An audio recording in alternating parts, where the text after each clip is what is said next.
We're standing in front of Knox Pond, or Knox Hall. This is the pond that was probably built about the beginnings of the building here when they excavated this area to actually put the building in. They decided to make it a kind of an interesting sort of gathering place by placing a pond here. If you look at the color, it's green. Green is good though, it's healthy. And what you're seeing here is a really large number of what we call algae, which is a small little plant.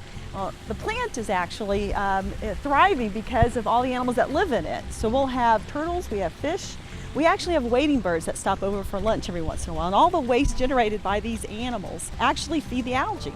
So the algae then feeds what we call a small zooplankton, and that small zooplankton feeds the small fish, and the small fish feeds the bigger fish, which feeds the turtles and those wading birds that stop by.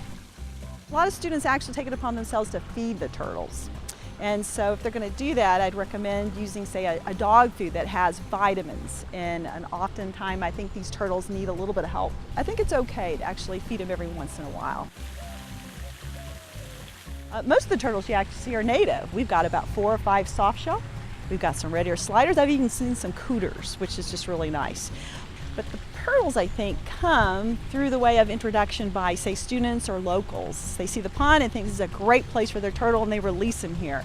It's against the state of New Mexico laws to actually dump these turtles, reptiles, amphibians, and fish, into these ponds. Even if these ponds are private, owned by New Mexico State University, it's illegal to put these animals in there.